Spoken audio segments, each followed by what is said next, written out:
soki nakoyeba ai mobola na boumu mobola na boumu etumba na bunda te etumba na bunda te ai na betata moto te na betata moto te ai na nenga yoko nani ai sabana momongo yo pa na chela yo motema na koyoka soni te yanga na yo yaya na tulejule soya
Shalom, shalom, shalom naba elinyonso oyo bazwili bakuya kolanda biso na poko na lelo na émission na biso le temps du sali. Shalom naba elinyonso bazalaka ba amoureux ya bonne nouvelle. Shalom naba oyo nyonso bazwi tango batiki misala, batiki ba occupation, batiki oyo nyonso ekoye kozala comme mutuya na miso na bango. Basali choix ya koya ko participer na fête na biso ya évangile, fête ya bonne parole, fête ya message ya ainsi dit l'Éternel, ya maloba na nzambe oyo échanger vie na bato, ya maloba na nzambe oyo e bouleversa ba donner, ya maloba na nzambe oyo kino lelo ezali na nguya ya kosekwisa bakufi, ezali na nguya ya kobikisa babeli, maloba na nzambe oyo ezali kitalatala po na ba Kristo nyonso na kati ya quatre coins du monde. Shalom po ete kimia nde eleki nyonso, kimia eleki mbongo, kimia eleki bozwi, kimia eleki oyo nyonso tobengi comme ba matériel, kimia ezali richesse oyo basomba kango na mbongo te. Voilà pourquoi bipai nyonso bozwami na quatre coins du monde. Je vous aime de l'amour de Christ. Nzambe na bikamo, nzambe na Biblia. Aleka kopambo la bino bisika nyonso bozwami. Lelo tozwi lisusu libakuto ngolu ya kozala liboso na bino kolobela de la part de l'Éternel. Nayebi ke mpoko na lelo ndeko moko akozala beni. Eli moko akozala beni parce que tomemeli yo bonne nouvelle ko utempa ina nkolo. Na pamboli nzambe po ba nyonso basi ba meseni na émission na biso avant même que monsieur Banda bango bazalaka déjà disponible, bazalaka disposé na motema pe disposé na ba appareil na bago pona kozela liloba na nzambe. De la même manière bozela kango boyeba kenalo la kuna nzambe pe asia fungola livre moko pona tia na kokanisela bino, pona tia na kopambola bino, ndenge atindaki ange akende kopambola Daniel. Bible dit que quand l'ange est venu, alors dit que le jour où tu as dans ton cœur les pensées de s'humilier devant l'Éternel, moi je suis venu. Tant que moto azoka penser à poussa na liboso na Nzambe, tant que moto azoka kakali kanisi ya koyoka maloba na Nzambe, lola ebongisaka délégation munene pona tia na kopambola mutu wana. Yango na pokwa na lelo tikali to nyonso ya Eli oyo abongisi tango ne pona koyoka maloba na Nzambe epambwama, bomoi na yo epambwama, libota na yo epambwama, parce que lola basili ba confirmer lipamboli na yo. Na pesi bino mbote na kombo na Yesu Kristu, na nga keke liboso to bandali loba na Nzambe to kende ko sambela muke. Seigneur notre grand Dieu de la Bible, to lobino un grand merci pour na butu na lelo. To ye lisusu liboso na libota na Nzambe koloba de ta part. To yebi ke molimo na yo Nzambe ye mutu azali enseignant par excellence, tika na poko na lelo aloba ko ute pai na yo. To pameli nyonso ya distraction o ezali ko mema envoûtement ou ko bundisa bana yo Nzambe na moma ya mateya ezala musika dans le nom de Jésus. Saint-Esprit kamba biso du début jusqu'à la fin dans le nom puissant de Jésus qui est notre véritable Dieu. Nous t'avons ainsi prié petolo biso nyonso. Merci Seigneur Jésus-Christ. Molimo na ngai tonsami na esengo parce que ezana moment kitoko te o eleki moment oyo tokuta na kapona kolobela maloba ko te pa na Nzambe. Ndenge David azali koloba que azali ne sengo tango bazali ko benga epo akende na ndako na Nzambe. De la même manière ngana zaka ne sengo tango kolo alobaka na ngam musali le kali boso na libota na ngai o pambola bango à travers maloba na ngai. Parce que nayebi ke maloba na Nzambe ezali esprit pe maloba na Nzambe ezali vie. Tika poko na lelo ememela ba eli nyonso bakolanda biso vie na ba domaine nyonso ya bomoi na bino. Bien-aimé, to bandi ko poussa na malembe tokomi na tango oyo esengeli mutu asala bilan déjà ya année 2019 oyo to zali ko kende. Ya solo penda mbula ezali ko poussa na malembe. Mbula oyo to bandaki yango na ba promesse prophétique, to bandaki yango na ba sacrifice, na ba prière, mais ezali ko mona na ke bato mingi ne to zali ko kende ba promesse na bango ekokisami ba mususu pe ekokisami te. Voilà to eko mema poko na lelo message oyo ekoki ko préparer biso de manière que nanu kutu to komi mbula ya sikate, mais to tikali na ba sanza soki mi bale misato liboso na biso esengeli o banda déjà ko comprendre que na tango oyo ba organisation ebele ba compagnie mingi ba bikolo to ba gouvernement ebele ba bandi ko bongama pona ko sala ba bilan ya mbula oyo pe ko luka ko sala ko bongisa budget ya année prochaine. Ndenge moko na vie ya mwana na Nzambe to ya mo Kristu tango ozali ko vivre na sela moi na Nzambe esengeli ko sala ka évaluation ya vie chrétienne na yo na ba domaine nyonso na ba paramètres nyonso soki ozali ko évoluer na Nzambe to ozali place moko ou bien ozongisima. Ezala na domaine spirituel, ezala na ba vie sociale, ezala na ba vie professionnelle, muto aza muto mayele, aza muto il faut réfléchir pe asala ka ba analyse ya vie na ye. Mais matin na poko na lelo ekoki ko pesa biso mayele, ekoki ko pesa biso opportunité ya koyeba ndenge nini mbula oyo ya sika tokobanda kokota nano tokomi yango te, mais ndenge nini tokoki kokota yango. Nde teme na biso ya poko na lelo oyo tolingi tolobela yango sur la sagesse de la préparation. La sagesse de la préparation. Sagesse ya préparation pour la nini parce que na ba domaine nyonso ya vie soki sagesse ezalité, soki préparation ezalité, ezali difficile pour ne pas dire impossible que moto a excellé, moto a kende liboso, moto a sala succès na bomoi na ye. Sagesse nanga ki ke bandeko o bazali ko landanga lelo na lingaka vraiment kokota na ba profondeur mulai te ya ba définition, mais quand même esengeli to comprendre na mukuse que sagesse ezali qualité beaucoup donné o Nzambe spécialement azali ko pesa na certaines personnes, qualité moko donné o Nzambe na biso akoki ko pesa na bato na se na moi mibali to basi. qualité wana ekosunga mutu wana pona tina na ko évoluer na likambo oyo ya lingi ko sala. Qualité wana babengi yango sagesse. Qualité wana ezali ko permettre na mutu pour être akoka ko agir avec prudence pe avec modération. Sagesse ezali donc qualité moko o nzambe azali ko pesa na moto mpoete moto akoka ko agir avec prudence pe avec modération na ba domaine na nyonso ya vie. C'est-à-dire tango moto alingi ko sala likambo songolo esengeli aza na qualité moko bo spécial oyo nzambe apesie poete akoka ko eba ko agir na likambo ya lingi ko sala asala ngo vraiment avec prudence pe asala ngo avec modération.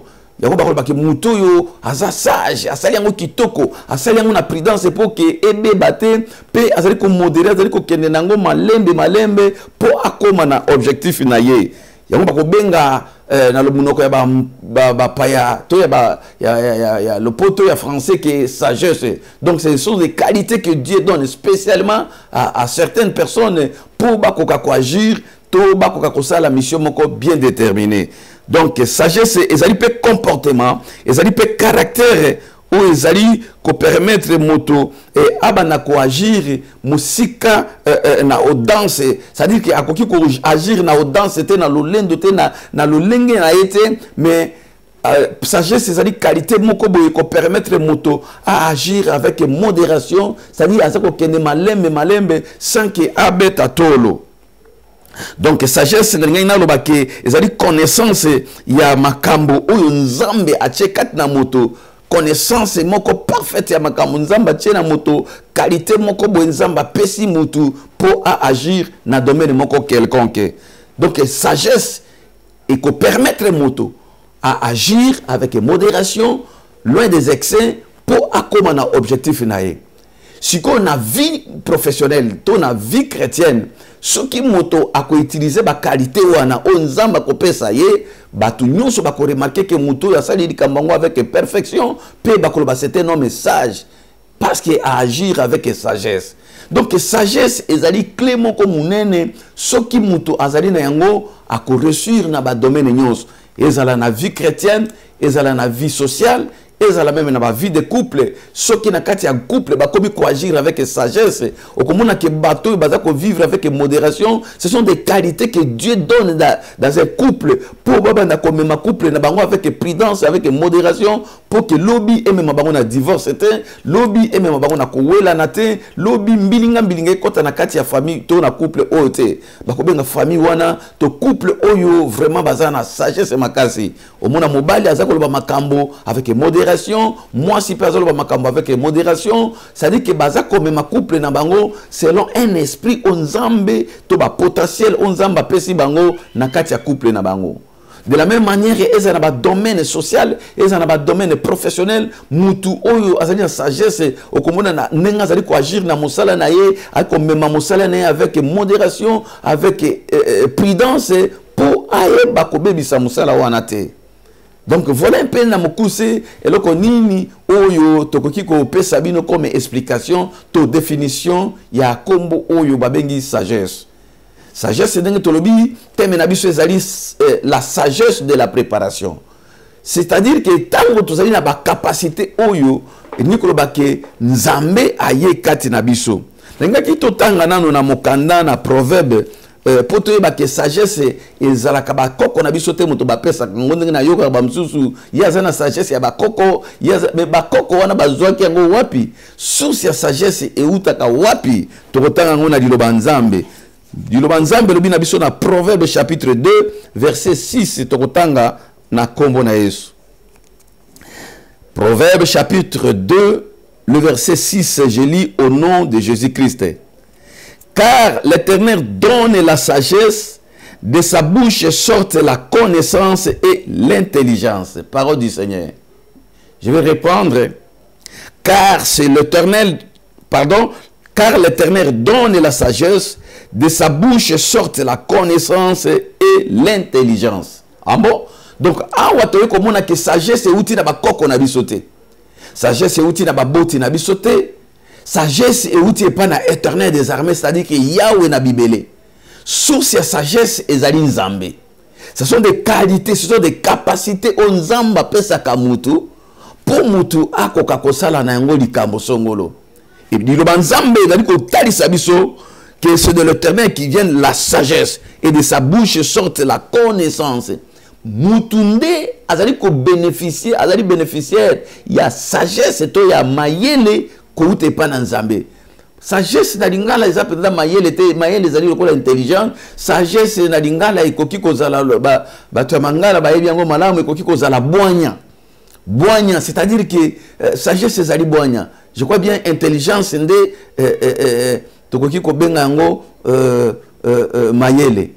Alors sikoyo Bible lobi que c'est de l'Éternel et pas na Yahweh de sagesse yaka. Intelligence et koki ko uta na classe et pas na batra mokili ba yeko la kisayo comme intelligent. Mais la sagesse c'est ça, c'est Dieu. C'est Dieu qui donne la sagesse.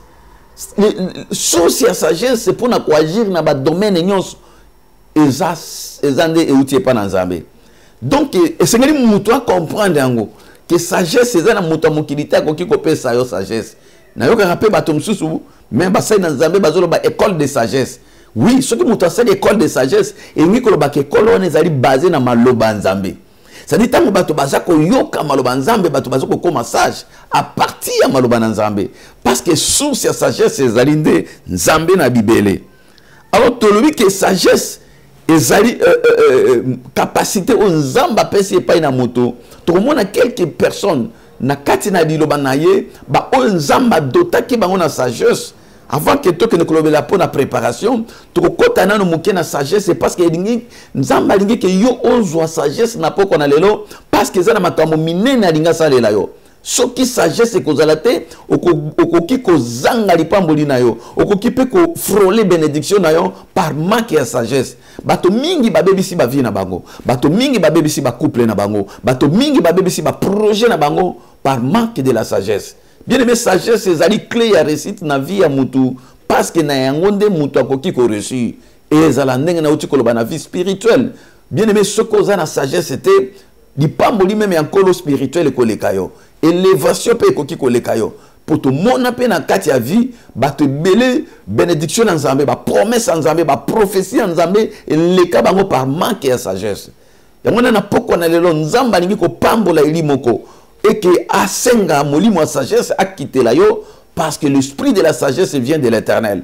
Il n'y a que Dieu qui nous donne cet esprit-là, cette capacité. Il y a kozala na makoki, il y a boignato, il y a sagesse. Na poko na lelo ba nyonso ba ko sepela et que nzamba fulu sa bango na sagesse. Ba yeba ke lo le tikali ya ko fungo masikoyo. Nzamba za ko luka elinanya ko sopela ye, ako déverser esprit ya sagesse pour yo o réussir na ba domaine na yo nyonso, pour yo mulo ikokota bato batuna osala kindenge nini.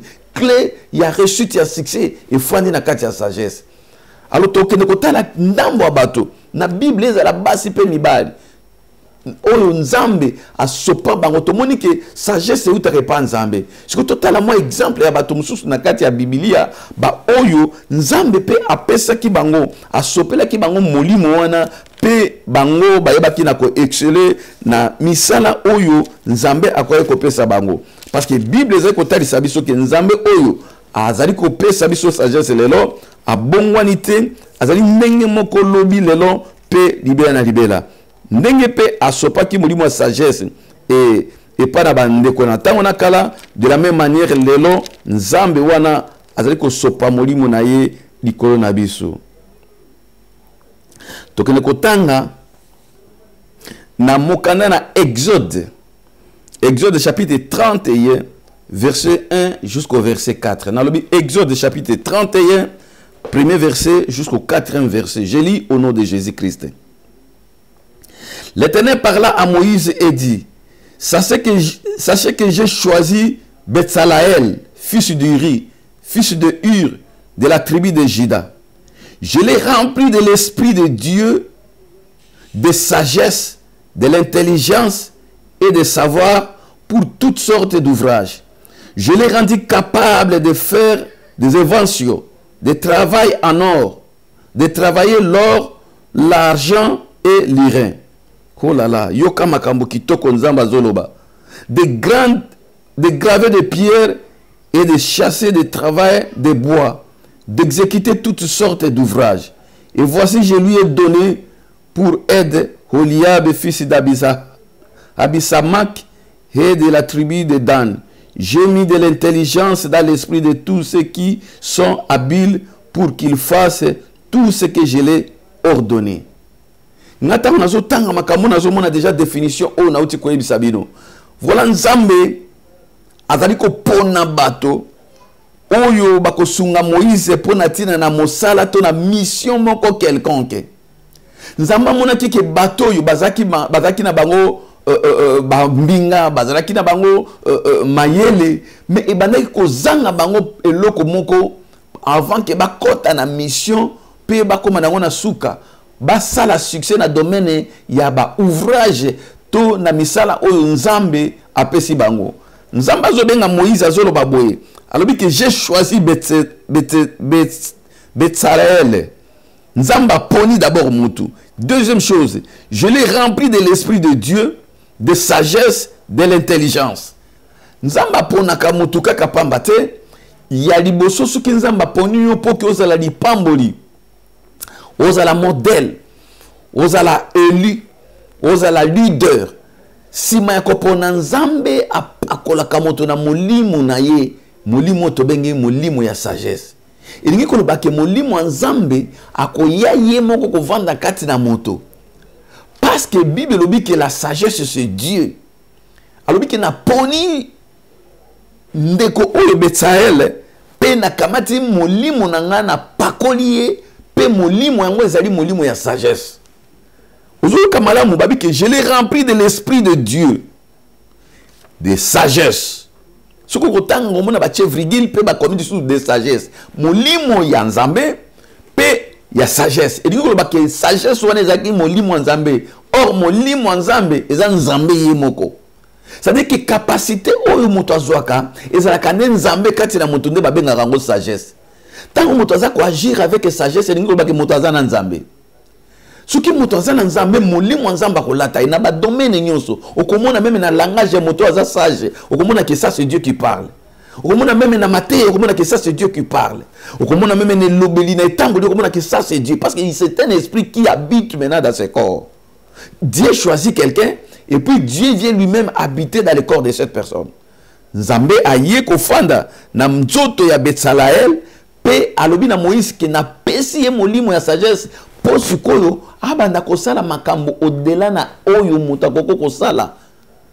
Ça dit que soko za na sagesse yo kosala makambo ndenge lokwa batunyo sauté. Yo kokene kosala makambo d'une manière très spéciale avec une modération peu comme mango à la perfection parce qu'il y a un esprit où comme mayo na kati ya direction oyo Nzamba lingi. Na poko na lo na bi Nzamba poni ba eliebele. Perdingo ko pakola bino na molimo na sagesse c'est pas une personne mission quelconque. Tam so Nzamba poni po za li konzi ya libota na yo. Mais ozangi kaka sagesse. Pourquoi na lo senga Nzambe sagesse c'est parce que tango sagesse c'est ko kitela yo. Bien mo ko mona ndenge makambo ko changer parce que Nzamba yebi ki na sima na yo bato ebele bakobika. Nzamba yebi ki na sagesse soko izakati na yo makambo ebele ko changer. Nzamba ko pona yo po za la leader na kati ya communauté. Mais ozangi sagesse.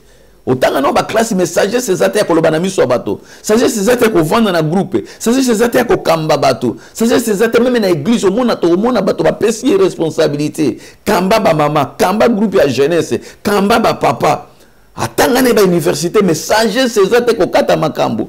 Sagesse c'est ça ko reprocher bato na miso bato. Sagesse c'est ça ko reprocher bato na devant cher. Okomona moto aza pasteur avec onction milimo mabe pe bimaka.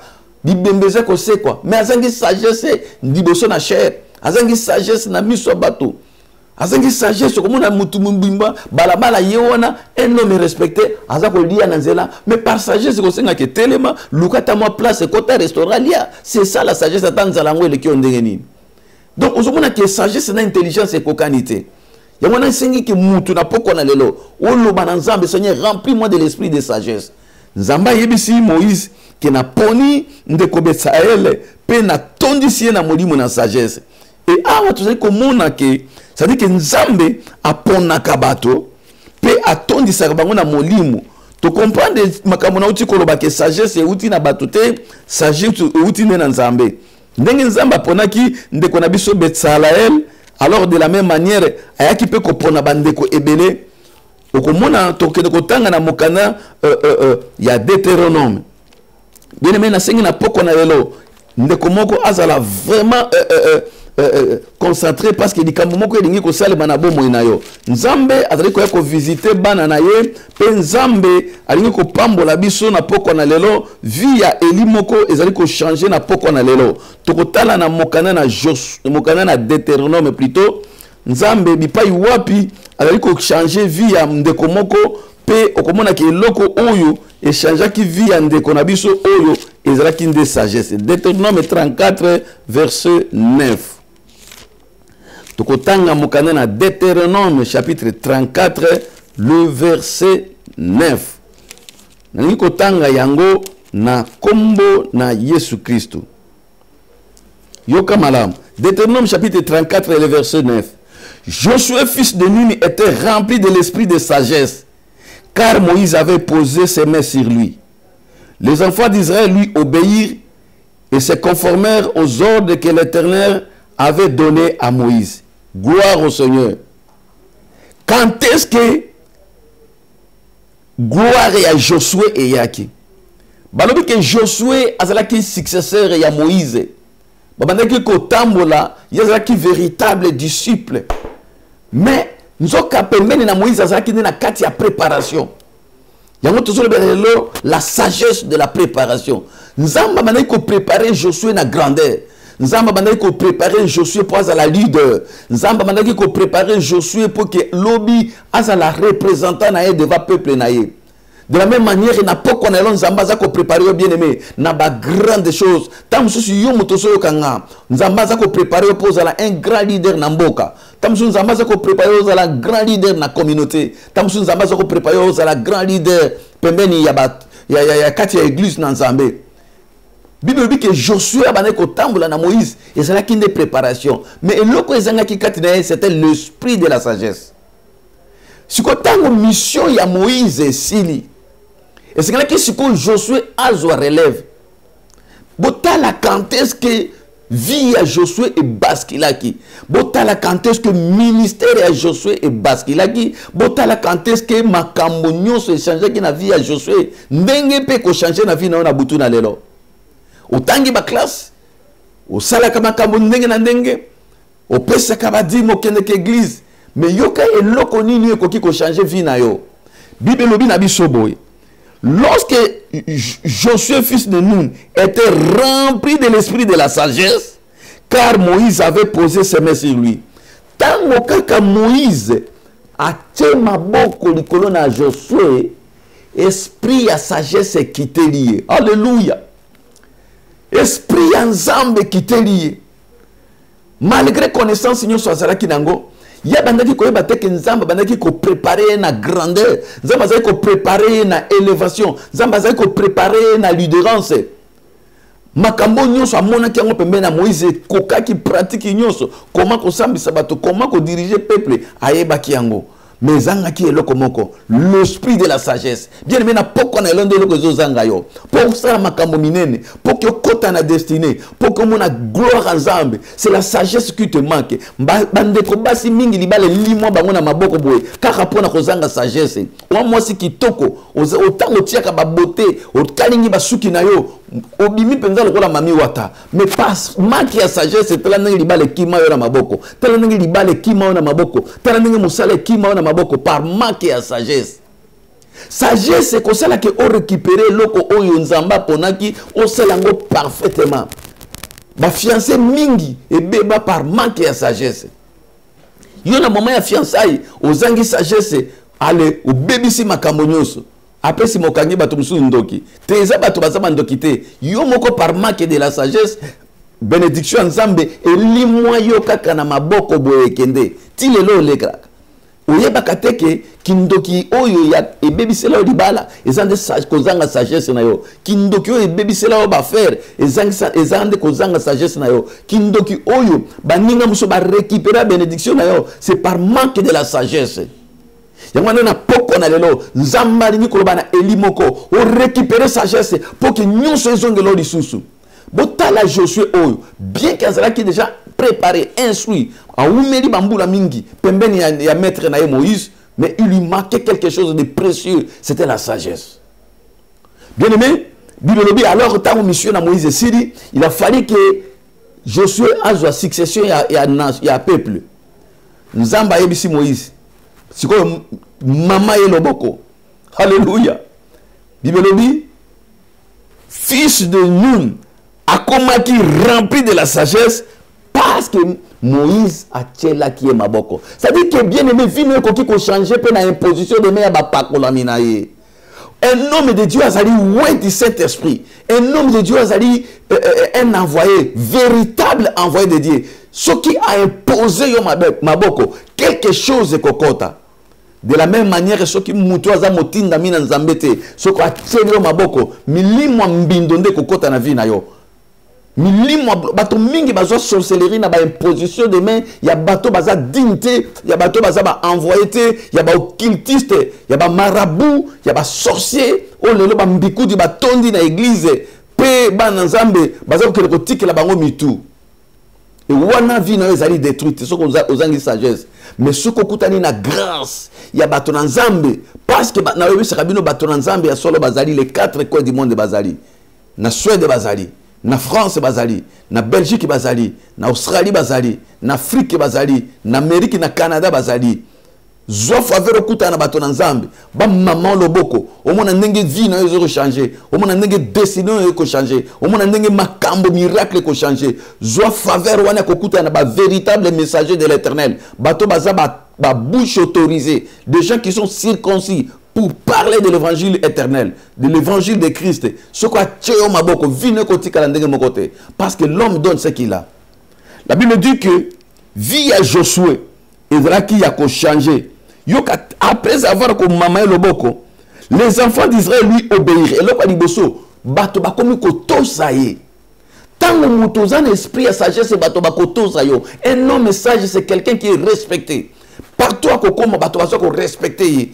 Partout à Kofanda, bato était moutoua na sagesse. Non, non, non. Si tu n'es pas sage partout à Koma, bato baza ko tchola yo. Parce que vous avez sagesse, c'était. Mounoko no na sagesse, c'était. Langage no na sagesse, c'était. Manière no ya ko se comporter, manière no na ko vanda. Moutako peso, moutako respecter au kuta ko zalate. Au komi mo bako préférer ta mwana mukia vanda na kite. Botika mukolo moko zoba wana zangi mayele. Parce que vous avez une sagesse. Mais comme moi, je suis une sagesse, soit commis, baza ko respecter ba PC place. Ah maman yé. Ah papa yé. Parce que c'était nos messages. La sagesse amène le respect. Ce qui m'a la sagesse, c'est la considération, la respect à bateau. Parce que ce n'est plus lui, c'est Dieu. Bateau baza ko respecter esprit aux akatinaye, esprit à sagesse, esprit de Dieu aux akufanda na kat na nzoto amuto oy. Bien aimé, la Bible dit que tant que Josué Azaki na bango, mutabana ko respecter. Par là nous comprenons que le jour où Josué a reçu l'esprit de la sagesse, c'est alors le jour où les enfants d'Israël ont commencé à lui obéir. Ça dit pendant tout ce temps où Azaki na Moïse, babana ko to c'était parce qu'Azaki un esprit de sagesse c'était. Yo linga ba peso respect. O linga ba to so. Mais Azaki na sagesse c'était. Vous un esprit ni ne se ko kamba pour bato bato sa yo. Alléluia. Vous avez un esprit qui va considérer. Quel esprit qui t'anime pour pas considérer. Mais awa, Israël va respecter Josué parce qu'il a reçu l'esprit de la sagesse. Bon exemple mal di pamboli. To moni moto di boso Besalael. To moni ndenge ni nzamba dotaki na esprit de sagesse pour kende ko sala ba création. Au monde abani ko sala bato abani ko créer biloko na ne sale matin.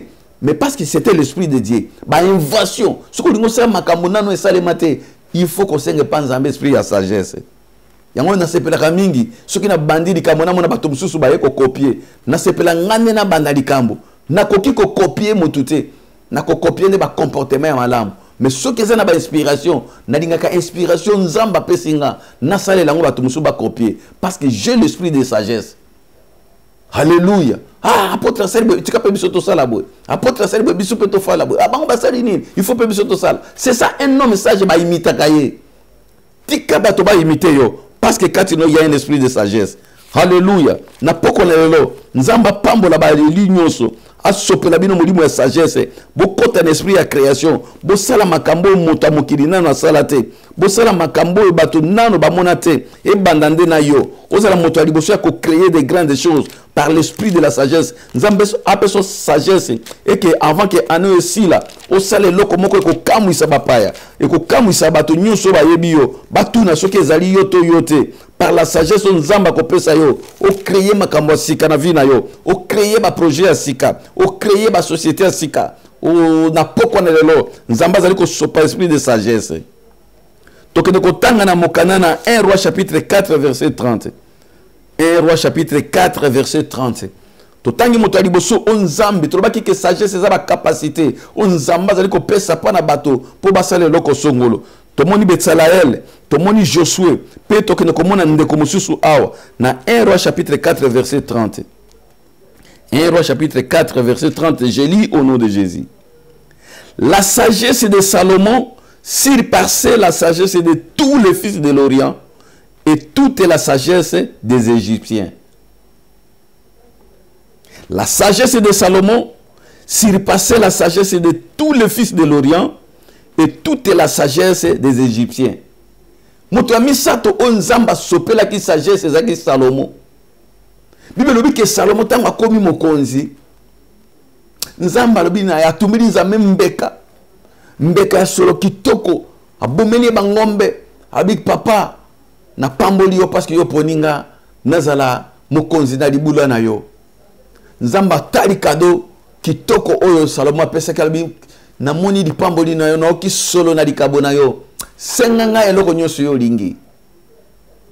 Salomon lobi papa nga na kosenga nini na sina komi mokonzi na kosenga pa na yo kaka sagesse. T'as la demande, la Bible dit que cette demande est plus à l'Éternel. La demande de Salomon est sepelisi motema nzambe. Mais yo tala tango biso tokende na ba jeune, tango tokota na ba retraite, tango tokota ba prière, tango tokende na ba église, yo ka kolela, yo ka tango bato basenga ka pa nzambe. Okukuta bato muke o basenga ka esprit de sagesse. Les gens ne savent pas que l'esprit de la sagesse est qui peut déclencher miracle dans le domaine, dans les paramètres de la vie à mutu. Voilà ce que Salomon a fait. Salomon a compris que nga pona reçu, pona zala makasi, pona fanda na bokonzi nga, il faut que nazala na esprit à sagesse. Voilà comment quelqu'un qui se prépare na royauté nae. Mais parce qu'aujourd'hui nous parlons de la sagesse de la préparation. Avec qu'on se préparer pour qu'il y ait na bokonzi. Asala musala avec perfection. Donc Salomon a compris qu'il avait besoin de l'esprit de la sagesse. Yo a besoin d'esprit nini. Na makambo yo zoli na kosala. Ozaka besoin d'esprit nini. Na libala na yo. Osenga kanzambe molimo nini. Pesenga mbongo. Pesenga boy, ce qui n'est pas mauvais. Mais si tu pas payé 1 million de dollars, 1 million d'euros, si tu n'es pas sage, après une année ba kuto comme mendiant. Mais par contre muto ba ko pambola e. Na 10 000 euros. 10 000 dollars, 5 000 euros, 5 000 dollars, même 1 000 euros. Nous tous sommes sages avec cet argent. Après quelques mois, après quelques années, au moins Moutoyo a tongi ba immeuble. Au moins Moutoyo par sa sagesse a fumoli ba entreprise. Parce que la sagesse c'est Dieu. Et sa capacité à travailler avec modération pour atteindre l'objectif. Et Salomon c'est nga kiango. Et yotango yokende na église to na poko na lotango lala ozo senga nzambe nini tango tozo poussa na faire de l'année pour to comme l'année prochaine ozo senga nzambe nini Bible lobi que Salomon bi ngana sengi molimo ya sagesse papa pe demande wana sepelisi motema nzambe. Le Seigneur dira puisque c'est ce que tu as demandé siko ngana ko peso oyo sengite. Alléluia.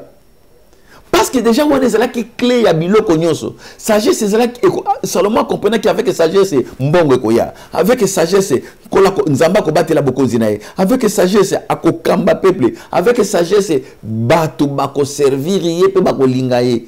C'est-à-dire que sagesse c'est ça qui clé à makambo nyonso. Yango c'est qui esprit de sagesse.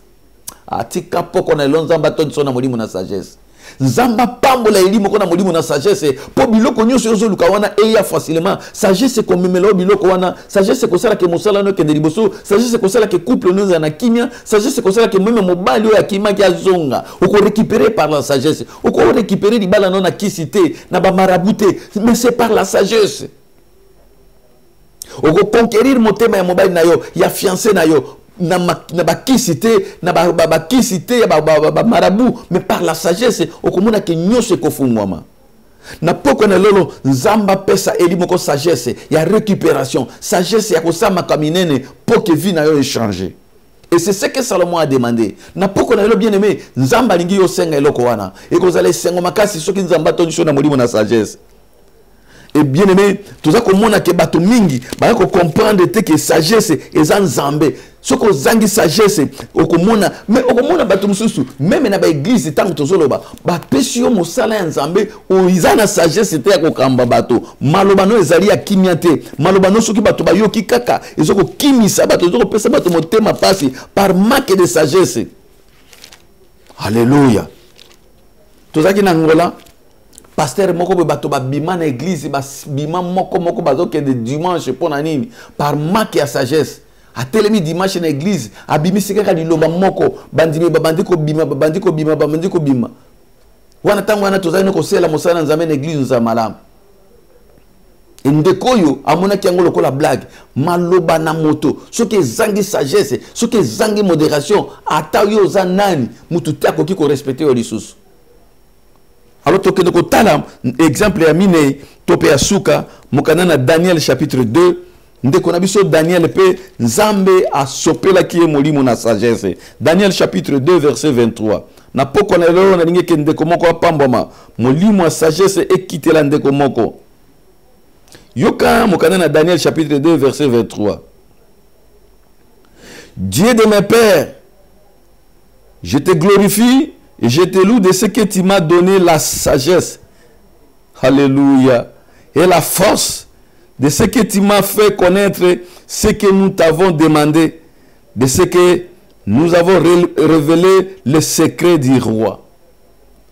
Bien aimé, Daniel azaki na mboka na Babylone. Et c'est ngela ki bakende ko limbola ndoto ya roi. Babengi bato mayele, babengi ba magicien, babengi bato ndenge na ndenge po ba révéler ndoto ya roi pe explication nango. Mais bakoka kite. Babibo ke neno ko tuna mutomoko comme on est Daniel. Daniel azaki un homme de Dieu. Yabi fona kende ko consulter muto ya pesa kabato clé ya révélation. Abandi ko bondela. Nzamba e ko révéler le secret ya roi. De awa parti tozotanga ezali sikoyo libondeli ya Daniel azali ko reconnaître que ce qui a komaki na niveau ya ko interpréter révélation ya roi ezaki na mayele na été na intelligence na été, c'est parce qu'il y avait un esprit de sagesse nzamba chaki kati na ye. Est-ce que vous comprenez que ce qui nzamba tchemoto tala mo bato mine on atange bino pour ne pas citer bato belé bato ni na Bible ba oyo ba sali ba exploit ba oyo ba sali makambo minene na Bible parce ils étaient animés de l'esprit de la sagesse. Daniel azali koyebisa nzambe, Dieu de mes pères, je te glorifie, je te loue de ce que tu m'as donné la sagesse et la force. Je te bénis Dieu parce que tu m'as donné la sagesse. Nanu akokumisa nzambe soki nzampo nzamba pesi molimu ya sagesse apesi mayele. Bato mingi bazilaka ko témoigner kaka soko amoni ki bapesi mbongo. Soki bapesi mosala, soko azwi mikanda na poto, soko azwi soki eloko nini diamant. Ndi mona moto aleki mbango na liboso abiki na malade. Mais moto aizobosa na ke esprit ya sagesse. Ezali clé ya révélation pe ya réussite ya vie ya moto. Et Daniel a compris cela. Alors que nzambe na bikamwa na pamoli nzambe na batata na ngai. Elingi koloba azot kanisa ba Abraham, azot kanisa ba Isaac, azot kanisa ba Jacob, bato nzamba tondisa ki bango na esprit ya sagesse, azot kanisa awa ba Josué, azot kanisa ba Salomo. Bato nyonso bazaki na molimo na sagesse ndenge nini nzamba tambola na bango. Pe ndenge nini ba réussir na ba domaine nyonso par l'esprit de la sagesse. Yalobi ngape na pamboli parce que de la même manière au sala ki na batata na ngai lelo au sali na ngai et Daniel akomaki mokonzi na Babylone. Bien aimé, par l'esprit de la sagesse yo koko koma mokonzi na compagnie yo sala ata yo zali stedare ozali moto yo kombolaka. Dieu est capable par la sagesse à longoli yo na steda au komi na bureau. To mona ki yango na Mardoché azala ki sentinelle na porte. Mais à comment qui n'a pas l'air royal? Dieu est capable de changer statut à motosoko animé de l'esprit de la sagesse. Voilà pourquoi n'a pas connu toujours la sagesse de la préparation. Sagesse c'est où il change à vie à moto. Sagesse c'est où préparer moto dans grandeur. Sagesse c'est où préparer moto à reçu. Sagesse c'est qu'on préparer pour que même ceux qui ont joué na ba moignon so ekei to bandaki na mbulo ba momi balemi sato etikali. Sagesse c'est ça là que on récupérer avant que to comme na année prochaine. Sagesse c'est comme ça là que on récupérer on nyonso obungisaki avant même que on koma na poto. Bien aimé na poko na lelo. Na ngo comprendre loko wana que sagesse et utaka na bato ya mokilité. Batangela kango classité mais sagesse et utaka na nzambe. Tika poko na lelo. Nzamba peso sagesse. Nzamba tonso na molimo ya sagesse. Nzamba changer destinée non par la sagesse. Pour que on réussisse na vie na ba domaine nyonso. Ce qu'on ignore récit bien aimé, et ça n'a secret monsieur souté, c'est un pas nzambe na poko na lelo sagesse. Et par exemple nous so tomoni, yangwana ndezali ko pesa biso makasi ya ko préparer domaine nyonso oyo lingi. Yo kan nzamba za ko zwa même exemple ya banyama. Toko tanga eloko moko oyo ezali ko pesa nga donc mayele makasi komona que soki nzamba zali ko zwa référence même ya banyama. Mais pourquoi pas yo moto? Tokotanga na Proverbe chapitre 30 verset 24 jusqu'au verset 25. Nzamba pambola eli moko na poko na lelo. Nzamba pambola ba nyonso bazako zwa libaku malamu ya kolanda message oyo. Proverbe chapitre 30 verset 24 à 25. Proverbe chapitre 30 verset 24 à 25, je lis au nom de Jésus-Christ. Bible il y a sur la terre 4 animaux petits, cependant de plus sages. Oh! Les fourmis, peuple sans force, préparent en été leur nourriture. Les damas, peuple sans puissance, placent leur demeure dans les rochers. Les sauterelles n'ont point de roi, et elles sortent toutes par division. Le lézard saisit avec les mains et se retrouve dans le palais du roi. Parole du Seigneur. Vraiment nzambe kozwa banyama a comparer bango na bato. Alors que tala banyama oyo mike mine bazalaka banyama moko mike bazala banyama mike okoki komona bango pete okoki pe ko nyata okoki pe ko tia bango okoki ko sala attention na bango te. Mais banyama wana baza négligé. Pourtant bango de bazali le Bible zolo ba ke baza ba plus sage. C'est Dieu qui qualifie banyama oyo banyama moko sage. Il y a sur la terre 4 animaux petits et cependant de plus sages. Bato mingi yo néglige kozo mone muke na miso. Mais ceux qui muto za na sagesse, yeba ke muto na za mutu munene. Moi si yo zo mone moi si muke. Ceux qui moi si za na sagesse, moi si wana de akoyeba ko boto la libala. Na yebi verset moko ba mama balingaka. La femme sage bâtit sa maison.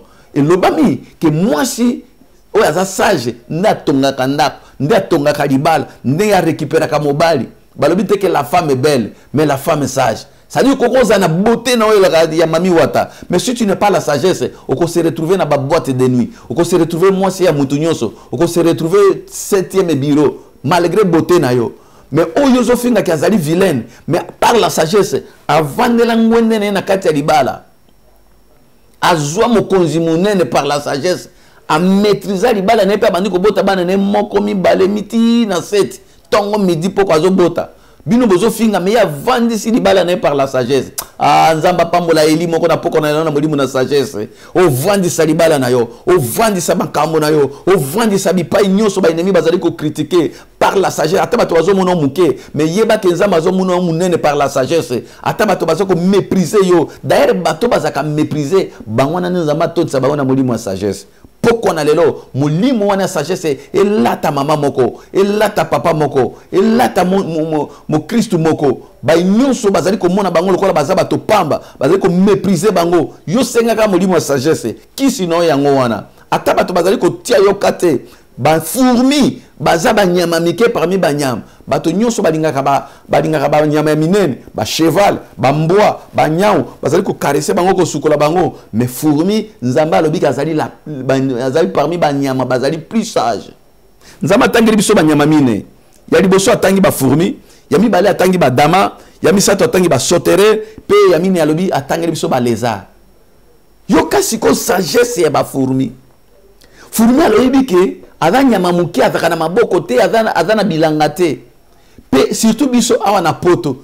Moi je me suis posé cette question tant on a komaki na Suède parce que niveau neige ekoyaka na Suède tu ne peux pas imaginer na tout na kanga bime ba fourmi ba kendeke wapi ba nyoka bazala ba vivaka ndenge nini parce que plus de 6 mois 8 mois espace nyos ezalaka kaka na ba neige ya ba 2 mètres 3 mètres.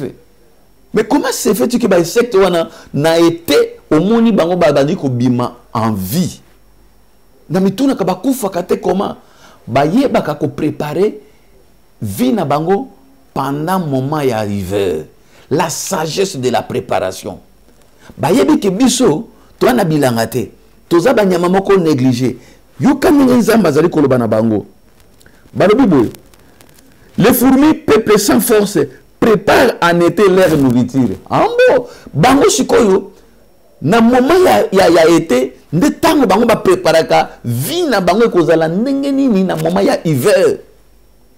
Ça dit na été, bali ya kanyo sauté. Sagesse ya fourmi zo sala ke na lendambo, ndambo susu na bombi po hiver ezoko ya ekoza mulai. Est-ce que vous imaginez nyama koki ko réfléchir bongo?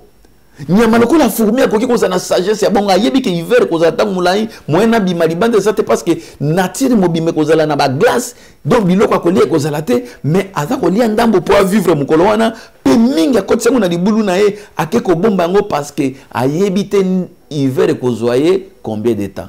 Ça c'est la sagesse. Mais tala bato tala yo muto babenga na yo ka terme ngo kumfu akumputu banda ya poto mbongo boni eleka na maboko na yo velo pambo sombate mais pourtant zwa ka mbongo kaka kolia kaka ba musicien ba yemba yo kaka makambo pamba kaka ba makambo ezali ko édifier te mais tilelo olela ka mbongo nzambe pambolanga mais nzambe sa pambola yo mais parce que tu n'as pas la sagesse ya ko préparer à venir na yo ba mingi pe ba ko kende ti akomi na 60 ans 65 ans 70 70 ans azongi en Afrique aza même na velote aza ne sika ko fanda te e bandeko batikali kuna oyebi eloko ba koloba babi muto aza ndoki nini ni yo bongi na poto te ko ko zongi la biso komi mo bangi awa en Afrique parce que tu n'as pas eu la sagesse et la préparation. Mais fourmi aza koyeba ke na lendam na bombi na bombi mba mais yo siko yo solo ke non église nazo ke na pambo makate parce que tu ne sais pas comment gérer ta vie, tu n'as pas la sagesse de gérer ta vie. Alléluia. Tout à l'heure, de dire Dieu nous a déjà bénis de toutes sortes de bénédictions. Mais seulement, nous n'avons pas la sagesse de la préparation. Qu'on préparer à venir à venir à ban. Moto à l'ingi ban ne bazala bien. À préparer ban na classe. À continuer bango na classe. À continuer bango na makamba bien. À préparer bango na ba sport, na ba discipline moko ya kitoko. Parce qu'à se préparer à venir que ngana kozala te, lobi ban na ngaba kelela te. Mais oyo azane na sagesse c'était allez yepe donc mona soka pusani kaka mukia sisi kaka école primaire ici yaka na biso muziki ye moko kutunda ko mutinda bana sombelanga moko kumna ali yope zwa moko ngape moko mona komine kaka solar asisi classité ye wana lobi na poussette ye wana lobi soki ndenge nini donc diplôme yo pesi mona non de poussette o wandi ko initier mona na prostitution. Mais bana baninga babotira bango bana préparation à venir na bango bazoko préparer bana na classe. Si vous avez dit que vous avez dit que vous avez dit que vous avez poison, vous avez dit que vous avez dit pourtant tu n'as pas préparé banana yo. Tu n'as pas eu la sagesse pour préparer banana. Même vie na yo moko, to yena ba poto oyo. Ba mikili ya poto ba pesi ba to possibilité ko zo ba formation ya kotanga. Toi tu ne veux pas étudier. Yo ba nganda ba masolo ya ba pam ya politique ya football ndesika yo fandaka. Obimisi mesisa nyoso ya mutu. Mais qu'est-ce que tu prépares pour ta vie? Même les losuki bongi, qu'est-ce que tu vas devenir au pays? Ni formation, ni études, ni quoi. Mais qu'est-ce que tu vas devenir au pays? Parce que tu ne prépares rien.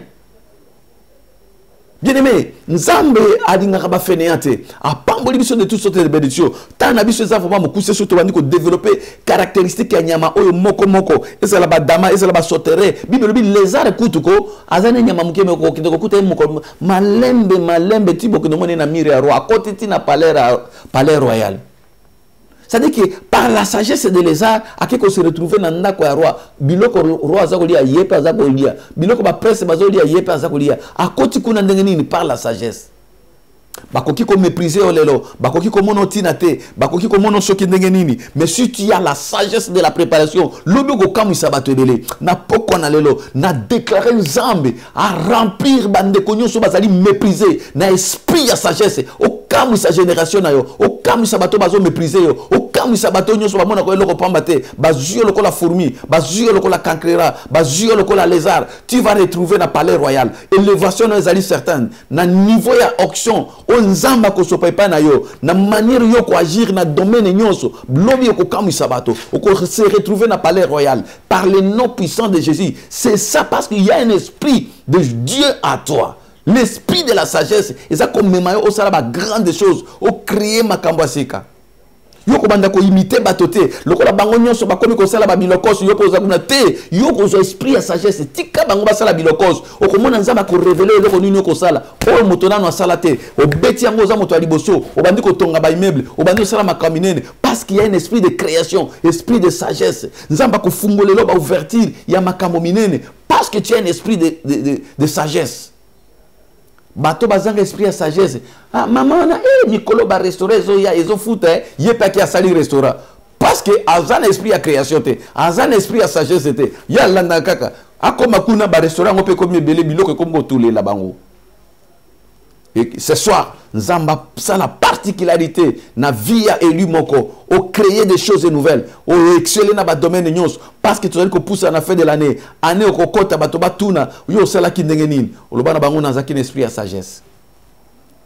Na poko na lelo, na ninge ke mutu moko comprendre, même na domaine ya sali, Bible lobi na biso, soki mutu azana sagesse te, akoki ko kota na bokonzi ya Nzambe te. Pour na kokota na bokonzi na Nzambe, ezeko senga pe sagesse.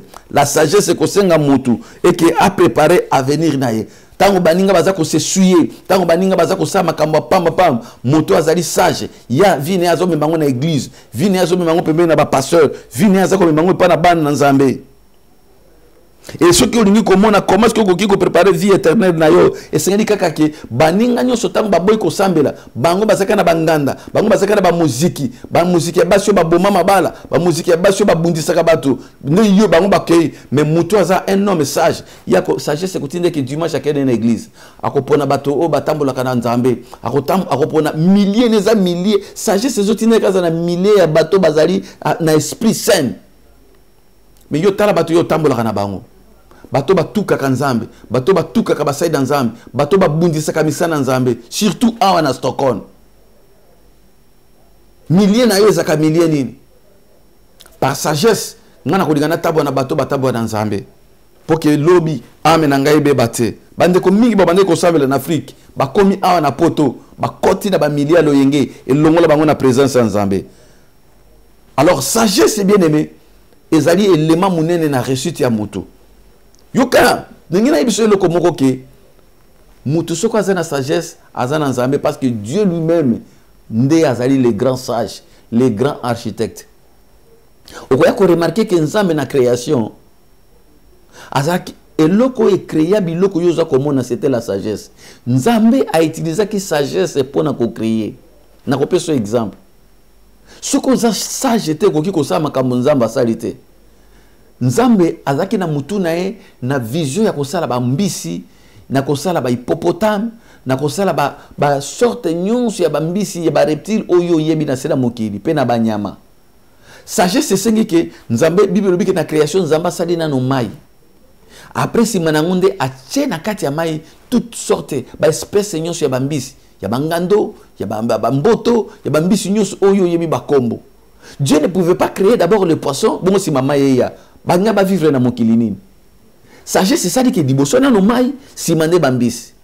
Sagesse c'est ça dit que Nzamba sa na liboso mokili asali Nzamba nde si masali ba nyama tie na kati kuna asali pe biso bato ayi ko tia biso ko ba créature ya suka. C'est ça la sagesse. Sagesse, c'est un côté au salaire du camp avec précision, au salaire na audace, mais au salaire exactement n'engagé salema pour que ezala kitoko.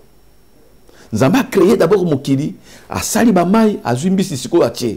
A sali mokili, a zumba nyama, ache biloko nyoso ba fruit, biloko kolia, ndaye ko zo moto ache parce que so ache ka moto da mokili.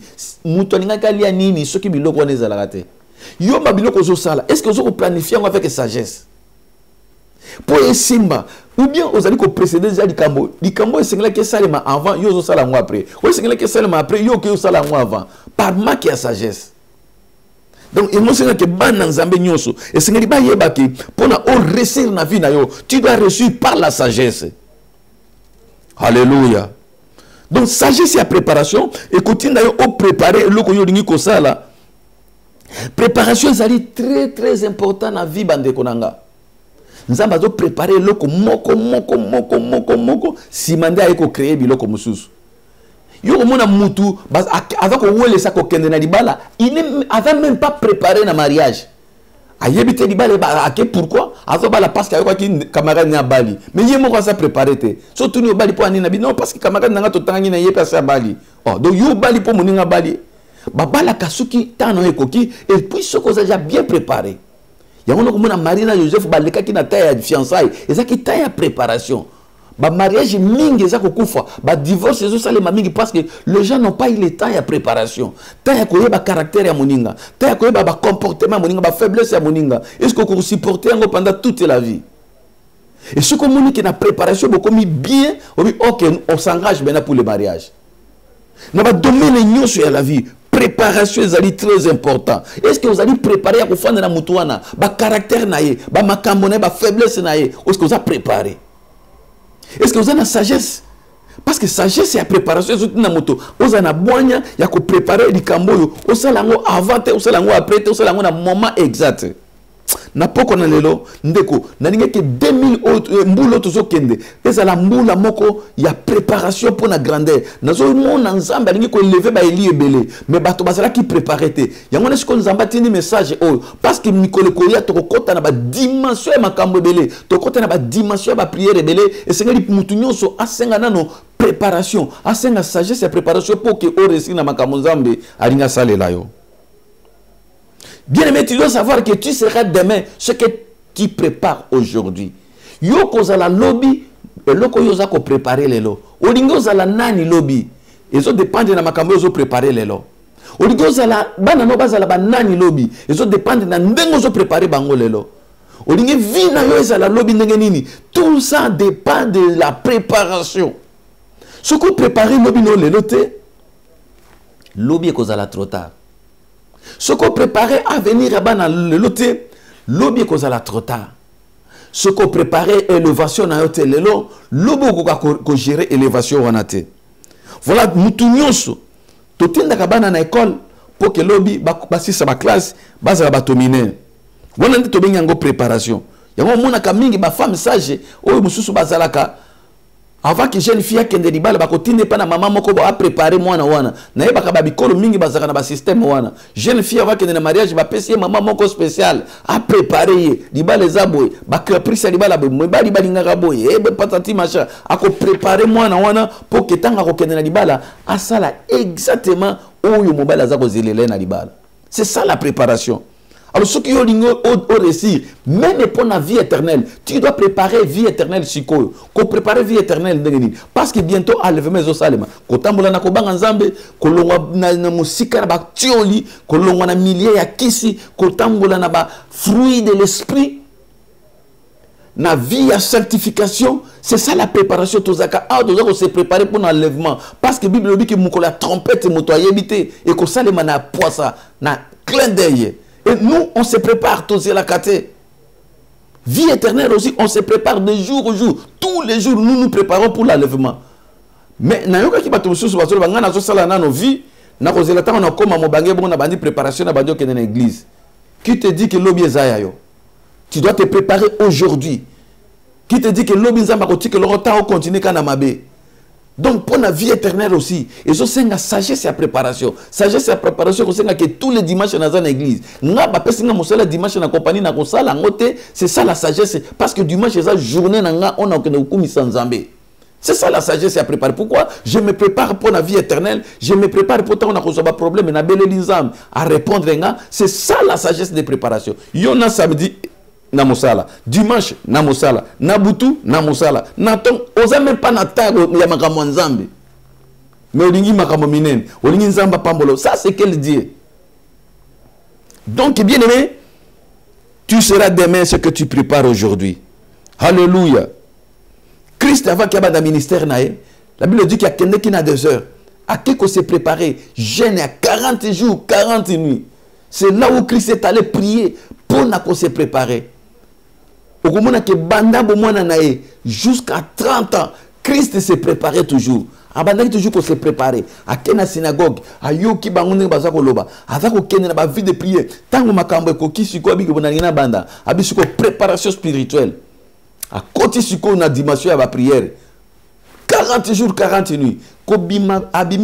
Il était poussé par l'esprit. Mais quand le Seigneur est rentré, il était revêtu de la puissance, de l'onction de la sagesse, de la divinité. Et c'est là où il a commencé son ministère. T'as là ce qu'on va résultat. T'as l'impact. C'est parce qu'il a eu le temps de la préparation. Il a eu la sagesse d'écouter, la sagesse de se préparer, la sagesse de se former. Yo comme pasteur, aux ans de préparation, aux ans d'esprit, au y a 2-3 versets, l'objet no somi mo bambondana, au bandipe ministère na yeso azaliawa. Au zuka moi di kabo ya vision, au bandi ministère yeso azaliawa. Au komi maman mbikudi, au komi maman prophétesse, ya ko lelo média mutunyo so caméra kakabwe. Mo misusu na moi téléphone, na ba prostituée, na ba nani tout ba koti na caméra. Bien aimé, on voit qui était en préparation, ce que je vois qui appelle Nanzambe. Donc, Christ s'est préparé. Alléluia. Yamana na poko na lelo. Na dinge ke Eli moko. Parce que makambo tango na simba ka ona ebaka ke batu mingi ba sepela kanango te. Mais ba Eli na Nzambe bango ba ko sepela na yango. Parce que Nzambe azali Nzambe ya ba Eli na ye. Alléluia. Okomona ndeko na biso lokola David. Na betela kibino masilo ya David. Ndenge nini David ayebaki ko kwesa Goliath. Mais David, pour qu'il y ait sa Goliath, a qui taille à préparation. David a passé jeunesse na mobimba na zamba. Bon moi na mobimba na zamba. Nzamba bandaki ko préparer sagesse, c'est ça qui David azaki na sagesse ko ko fanda bi tango bayane bazalaki na kati ya mboka na luxure, na ambiance, na ba disco, na ba discothèque chaque samedi. Oya komela mela. Mais David azaki na brousse, pembeni ya Nzambe. Il s'est préparé pour la royauté. Il s'est préparé pour la grandeur. Bien aimé, tant que baniga bazana distraction, yo longwa na distraction, banda ko se préparer moto alingi maka minene, okomone azana sagesse moko boy, azaka toujours écarté. Bo komone lokola moi zoba, mais sagesse zotinda ki azala concentré na makambo alinga sala. David abi makambo na bango ya bayana ngetalinga ti akene na zamba. Na banyama. Avec vos expériences, il y a Saint-Esprit. Nengeni nzamba zo bundelae, azo bundelae di bosona ba ours na ba lion, azo sala ba préparation. Nengeni na akoki ko za la leader. Comment un leader akoki ko défendre bateau, akoki défendre nation. Azo sala ngo à main nue devant ba ours ba lion. Et zala qui s'agit sa préparation pour la grandeur. Toi tu te prépares pour la grandeur. Qu'est-ce que tu fais? Olingo koma mutu munene. Est-ce que tu te prépares pour na yango? Alléluia. David dit tant si préparation na boyebi makamoni ne lekaki l'air abimi dit quoi que ko nyata Goliath on est rebandi babandi ko yembela e Saul a tué ce 1000 David a tué ce 10 000 alors qu'il y a bomika mutumoko. Pourquoi? Parce qu'il y a joie qui taille à préparation. Ce que l'on met en élévation, joie taille à préparation. Ce que l'on met en grandeur, joie taille à préparation. Joie taille à cause. Senga molimo nanzambe. Après sa sagesse et à préparation, na domaine nyonso oyoyo olingi okoma. Le lonzamba sopa molimo et sagesse et likolo na yo. Longwana ba distraction ba yaya David, ba Eliab.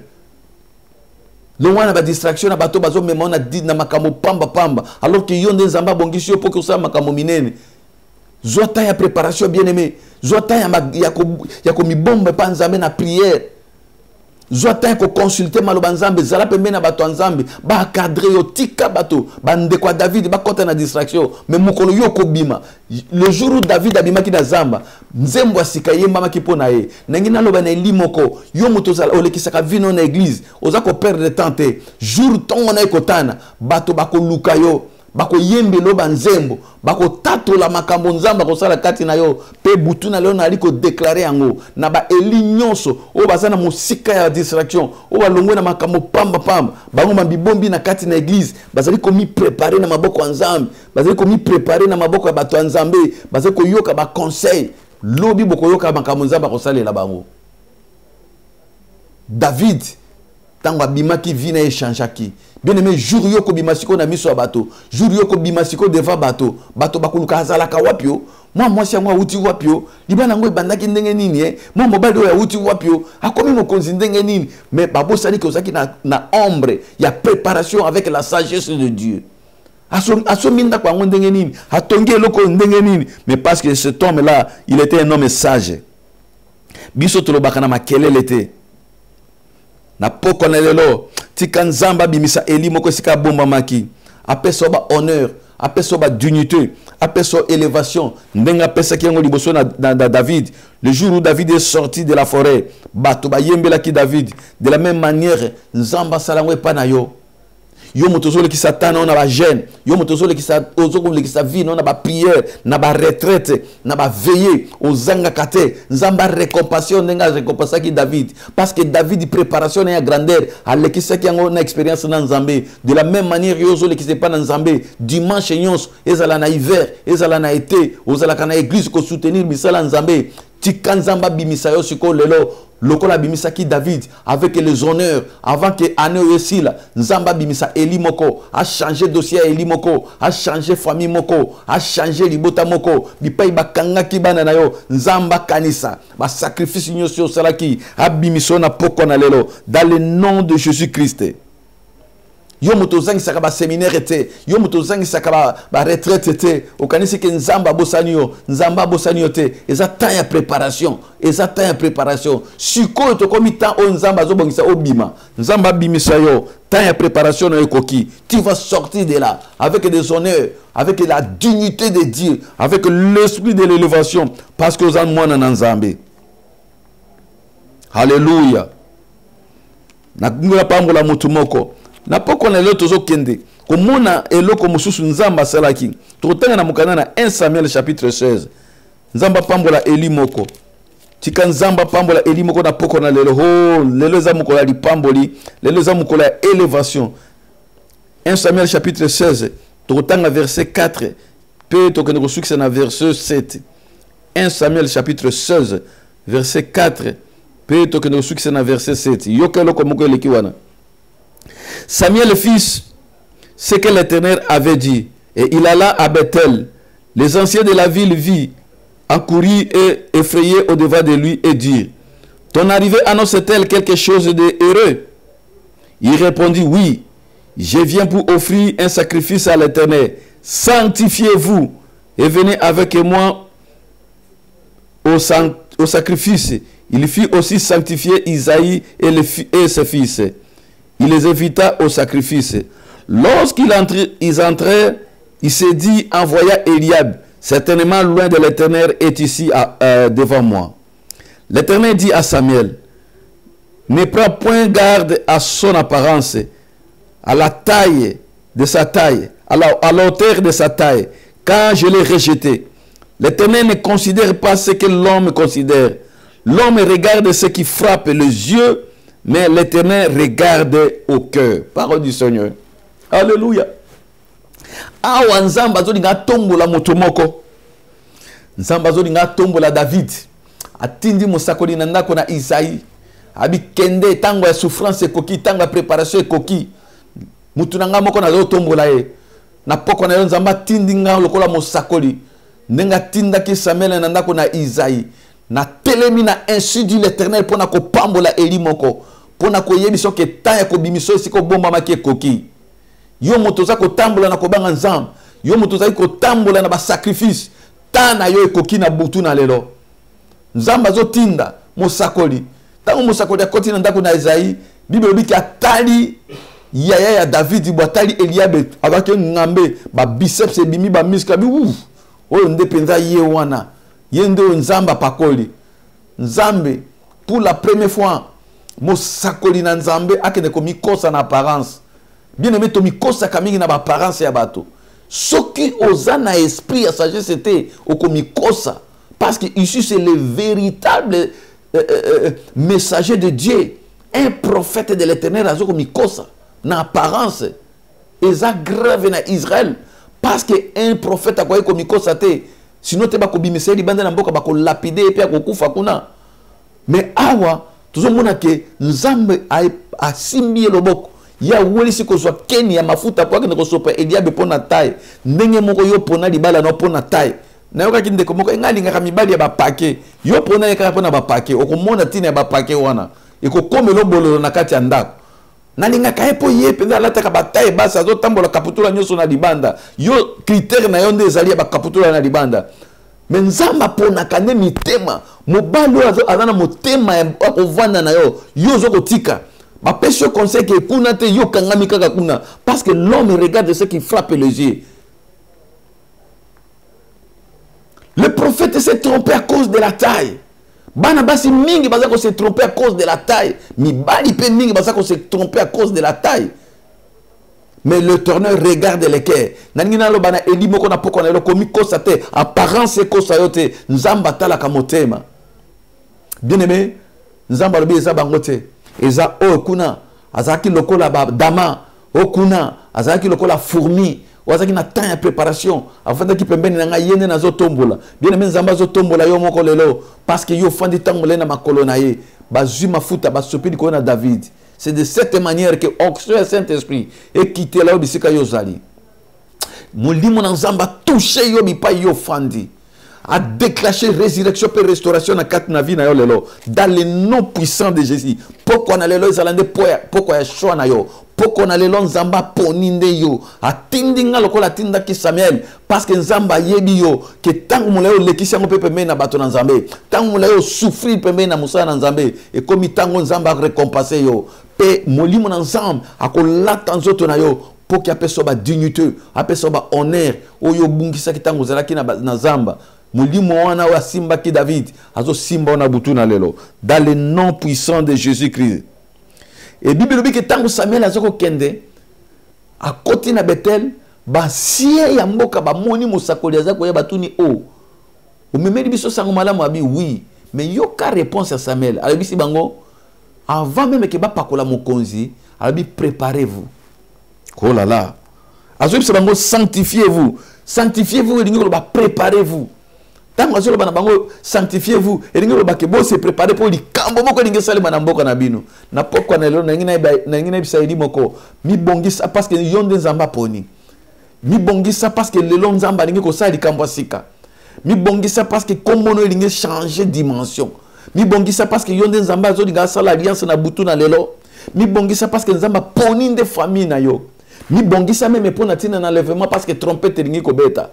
La sagesse et la préparation c'est que mutami bongisa avant événement munene salima ezala li pamboli ezala li kambo ya songoli ezala même nini nzamba préparaka toujours tozana temps ya préparation à l'événement ndenge tozalaka awa et de la même manière pe pona di pamboli na yo nzamba yebi ko biso na butu na lelo mi bongisa bambulo yo ezakoya ba sanzo ezali koya mi bongisa nzamba linga sala eloko asika na vie na yo nzamba linga sala liboko eloko asika na kati na bana na yo dans le nom puissant de Jésus.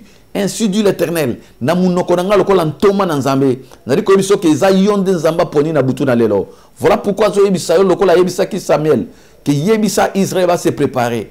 Parce que na kati na libota na Isaïe kuna mokonzi azobima. Bien aimé nzamba poni nde libota na yo. Et salima bongo na butu na lelo dans le nom puissant de Jésus-Christ. Nzamba biso komi préparer. O komi préparer na domaine spirituel, o komi préparer pe na domaine physique parce que avant que nzamba pambola, il faut spiritualité na yo ezala makasi. Longwa na ba distraction, longwa na ba magie, longwa na occultisme, longwa na peme na bato bazali ko kende na bandako banganga. Fanda na makolo nzambe. Prépare-toi à la rencontre de Dieu parce que Nzambe a poni libota na yo. Nzamba poni yo pour que ayeba ko sala makambo sika na vie na yo. Dans le nom puissant de Jésus. Dieu ne regarde pas comme les hommes. Nzamba tala kamotema. Siko yo motozo si la makambo minene. Nzamba azomona nini na motema na yo. Yo motozo si la élévation. Nzamba azomona nini na motema na yo. Nzamba ebisi prophète Samuel. Vous les hommes, vous regardez ce qui frappe les yeux. Moi Dieu, je vois le cœur. Avant qu'il appelle sommet, mais libala yo zoko gêné pour nango. Aotala motema na yo. Motema na yo zoluka libala pour ça la défi pour na baninga. Pour banda ko bundisa baninga. Ozo senga mbongo pour nyoko la baninga. Dieu voit le cœur. Banana ko préparer motema na yo pour nzamba ya ko peso biloko yo za nango besoin. Banana ko préparer zoto na yo pour nzamba sala o yo za ko luka wana. Ce que tu seras demain, c'est ce que tu fais aujourd'hui. Nzamba ko sala yo o yo za ko préparer lelo. Samuel a dit, préparez-vous. Et nous sanctifiez-vous. Sagesse, et vous se préparer. Et Nzambe n'a pas qu'on a l'élo. Ndengi yoza komi préparé. A kosala yo oyo ye alingi kosala. Naza ko talisa que toza na moment oyo Nzamba alingi ko visiter bato. Mais avant que Nzamba visiter bato, sagesse ezali ke biso to se préparer na Nzambe. Mbai nyonso ba mi prépara ki na Nzambe, Nzambe amemaki bango na niveau o bango balingaki. Yango na ningi ke na poko na lelo, mutu moko akende ko senge pa na Nzambe. To ningi ko kende ko sambela. Mais avant que to sambela, na ko tanga verset moko oyo e ko pambola ba eli nyonso. Ba o nyonso ba ingi ke Nzambe na butu na lelo a visiter bango, a pesa bango o bango bazana ngo besoin. Mutu nyonso a comprendre que sagesse et utakande pa ina Nzambe. Ba nyonso baza kolandanga na poko na lelo. Tokene ko tanga na mokanza na Proverbe chapitre 3 verset 13 qui nous na verset 15. Proverbe chapitre 3 verset 13 jusqu'au verset 15. Proverbe chapitre 3 verset 13 jusqu'au verset 15. Yokanege Bibelobi. Et l'homme qui a trouvé la sagesse et l'homme qui possède l'intelligence, car les gains qu'elle procure est préférable à celui de l'argent. Et le profit qu'on en tire vaut mieux que l'or. Alléluia. Elle est plus précieuse que les perles. Elle a plus de valeur que tous les objets de prix. Parole du Seigneur. Je vais répondre encore pour la dernière fois. Dans Proverbe chapitre 3, verset 13, verset 15. Bible le Bible. Et l'homme qui a trouvé la sagesse. Et l'homme qui possède l'intelligence. Car le gain qu'elle procure est préférable à celui de l'argent. Et le profit qu'on en tire vaut mieux que l'or. Elle est plus précieuse que le perle.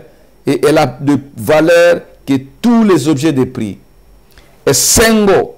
Na moto oyo akozwa mulimo na sagesse na butu na lelo. E sengo moto Nzamba ko tondisa ye na mulimo na sagesse na butu na lelo. Po ete biloko ekobi makati na yo. Eza na valeur ko le kambongo. Résultat oyo kozwa yango na kati na sagesse. Eza na motu ya ko le kameme or. Mulimo na sagesse ekitela eli moko na poko na lelo. Parce que mulimo na sagesse ko botela nyonso oyo za na yango. Molimo sagesse ko pambola yo koleka biloko nyonso oyo moto mokidi akokaki ko pambola yo. Yango na poko na lelo bien aimé. Na lingi na sambela pona ba eli. Ba nyonso Nzamba moni komi kitsa na bango. Ba nyonso batambola ki na Nzambe. Butu na lelo Nzamba lingi ke o se préparer pona grandeur. Nzamba lingi ke molimo na ya kitakati na yo parce que makambo ezali koyeza makambo minene. Soki nano yamba Christ Butuna lelo yamba Christ comme Seigneur et Sauveur. Luka basene Nzambe bipai nyonso bazwami. Okende kopesa bomo na nkolo. Basene Nzambe basambela. Ozwa libatisi na mai na kombo na Yesu Masiya. Nzamba tondisa yo na molimo na sagesse. Bongo okomona ke okozwa biloko nyonso oyo eleki wolo oyo eleki palata parce que Nzambe ye moko akoya kofanda kati na yo. Nangi na sambela pona ba eli na poko na lelo. Nzambe na bikamwa. Nzambe na elonga. Na pesi yo merci pour na molimo na yo. Nebeke ba eli na yo ba pusani liboso na poko na lelo. Ba mingi Nzambe bazanga ki molimo oyo po ete ba reçu.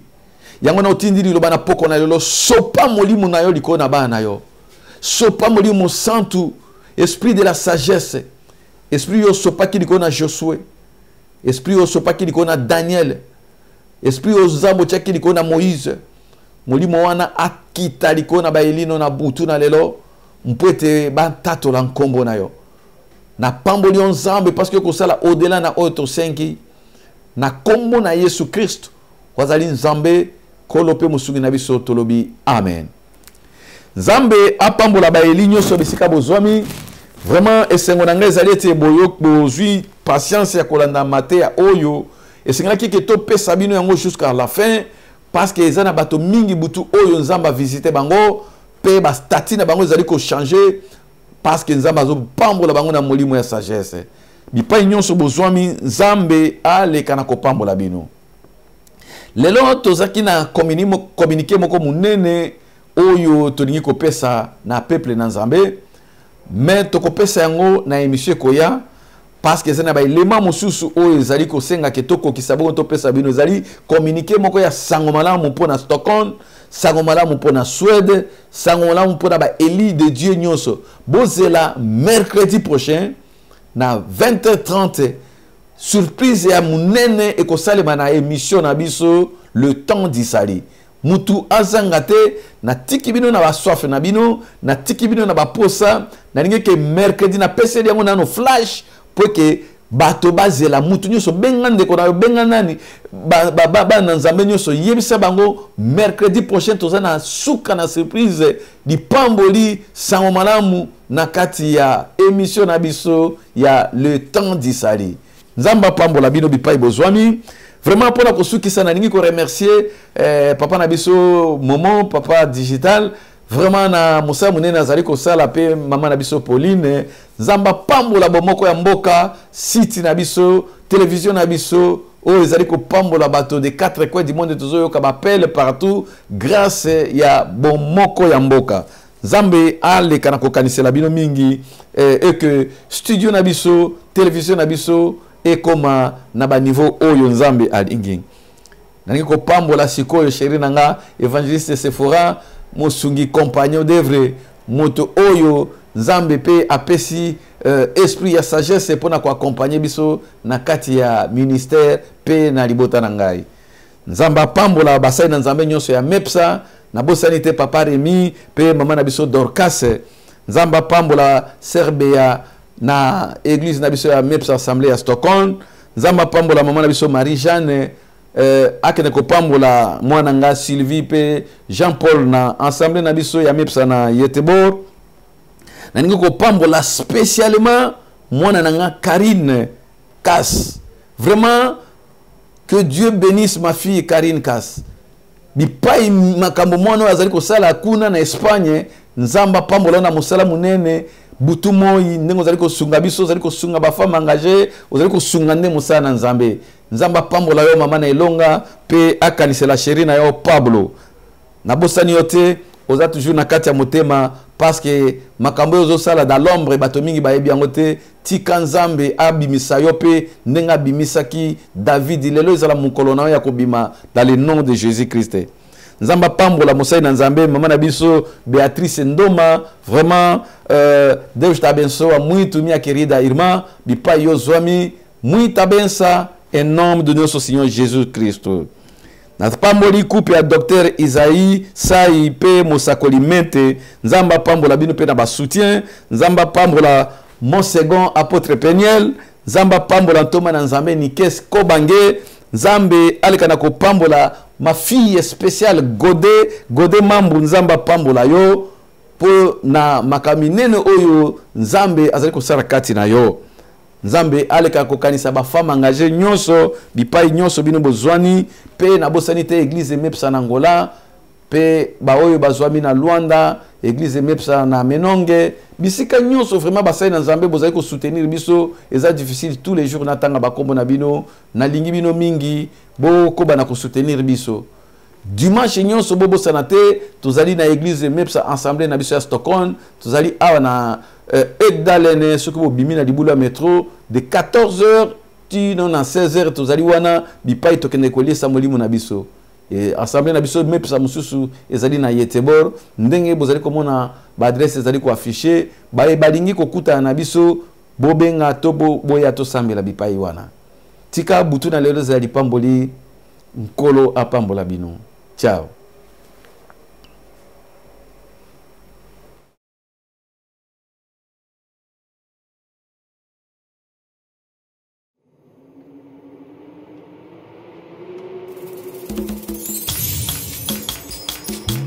Mokonzi ya milimo Ei mokonzi ya milimo Mokonzi ya milimo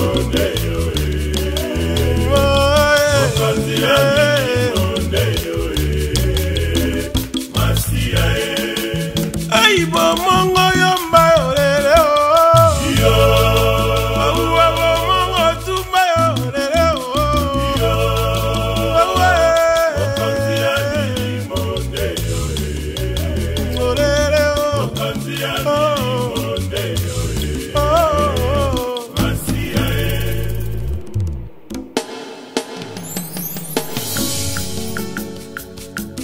Nzela mosu akokendezaka te Yesu tosukaka epa na yo papa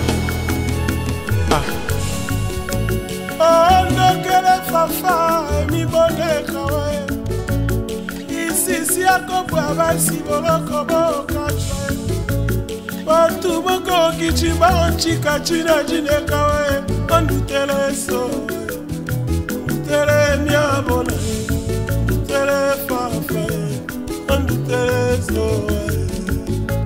yokela ngai mawa ngai mwana na ye pesanga kopa maya pio bamongonga kabuki ye bato nyonso ya mokili baboyi ngai mpona yo yokela ngai wayo yokela ngai papa ye yokela ngai wayo yokela ngai papa ye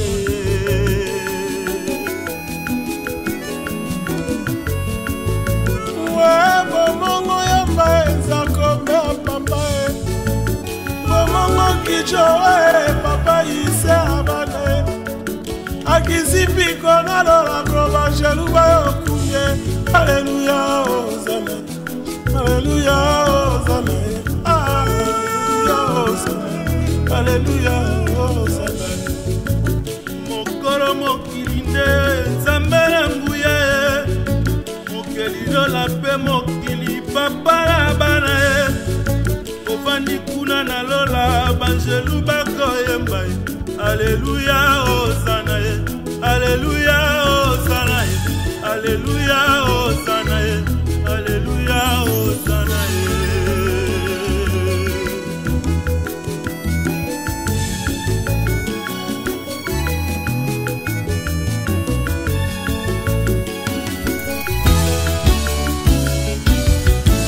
bongo bao balobaka Yesu asalaka te bana kondima mokie elomenanga Yesu yayalanga sesi alongolanga boubwe yayalongolanga boubwe sipakingelamba ya mwilo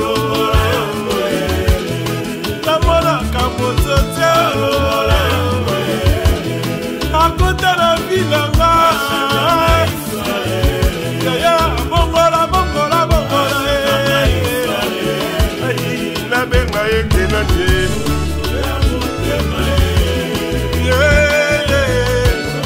oyaka kozala kana suka wapi mama oye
Zakomba ondokele mi boneka weso yoleleo.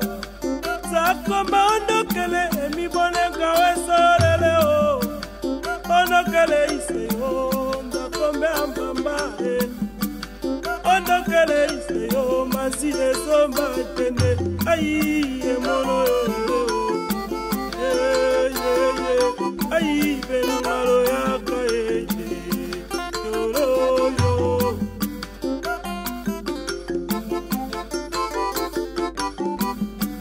kanela balonga kawe utejakina kolokota kanela balonga kawe utejakina kolokota Chinekiso bato benza kombe ampamba Chinekiso bato pekato esoma tende ayi benangalo